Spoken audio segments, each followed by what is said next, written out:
Dog trainer Michelle McClurg has her hands full in Melbourne's South Yarra. Pippin. Good girl. She runs her business out of her Punt Road property, which she purchased in 2007. I saw this place pretty quickly, actually, and what caught me was the actual real estate advertisement was quiet and some tranquil. I was like, quiet and tranquil? Punt Road? I was like, gotta see, like, what? What she didn't know at the time was that it sat under one of Australia's longest-running public acquisition overlays. She says she only found out after her broker sent a valuer to the property. So I was like, what are you talking about? And then he explained about how there was an overlay on the property, which meant Vic Roads can come and purchase the property, and therefore you've paid too much money.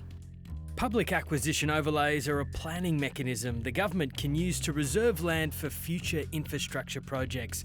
This overlay sits over approximately 140 properties, a 20-metre wide strip of prime inner-city real estate stretching 2.6 kilometres.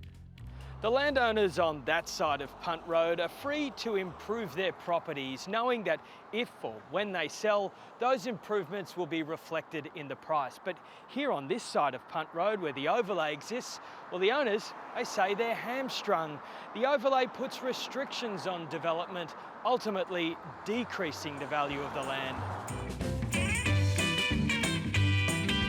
It's been in place since 1954, at a time when the car was king and the government had plans for an LA-style freeway network through Melbourne. So that all can see for themselves what the plan can do to make Melbourne a better city in which to live. Envisaging a need to widen Punt Road, but 70 years on, nothing's changed.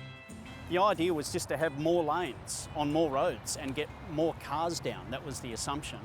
We now know that a project like that, it's not really going to yield a huge amount of benefit because it won't really improve the wider system that it's connected to. Every state and territory government uses similar ways to reserve land for infrastructure projects, and it's often the precursor to compulsory acquisition. Compulsorily acquired. This is a compulsory acquisition. They're going to take our place and we don't get a say in it. A process made famous in the iconic Australian film The Castle.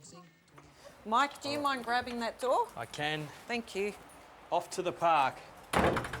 Here we go, dogs. Come on. Here we are. Yeah. Punt Road. Yeah. It's always this busy? Always this busy. I'd imagine for a lot of property owners around here, this has been a significant issue for them. Definitely, yeah. Where they live with it over their head every day. Just knowing that it's still in place, not knowing what Vic Roads are going to do. And yeah, it's being in limbo. It's not a great feeling. Over the last 20 years, large swathes of land have been reserved under overlays for Victoria's big build.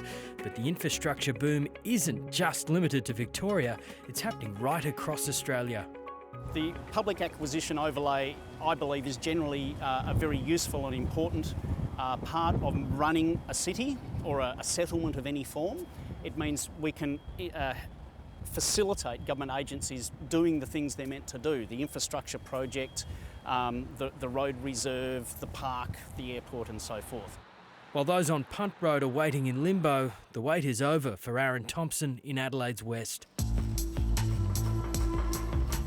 His go-kart business is being forced to close in November to make way for the biggest road project in the state's history. Money's not everything. Dream and ambition is, and to have your dream taken away from you is just gut-wrenching. It hurts. It hurts a lot.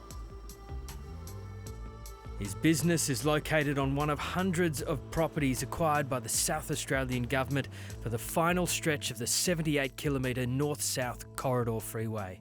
We never found out about anything until we got acquired. Even the landlord didn't even find out, wasn't even aware of anything until we got acquired.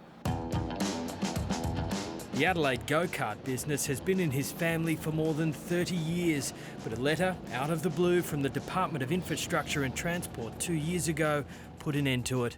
I'm like, yep, it's my birthday, I'm about to roll into Perth, go and treat myself to a nice lunch. And I have to pull over the side of the road and read this letter going, "We're acquiring your building." I'm like, "Great, thanks.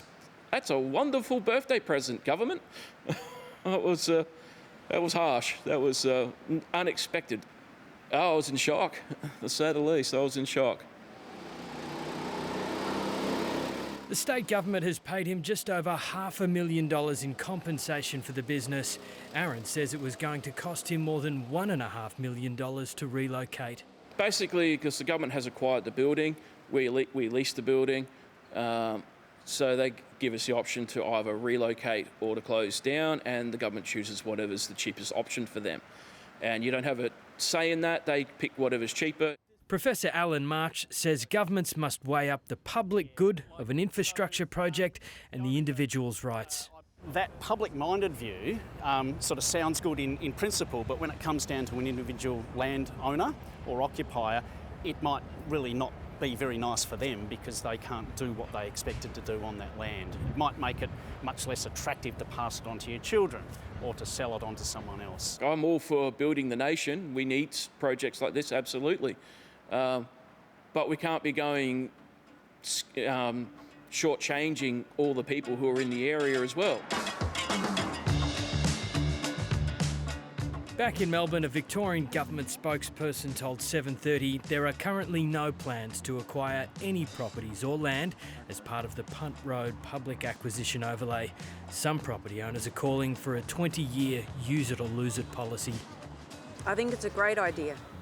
I think it's been in place for 70 years, so having an expiry on it now is the fair thing to do.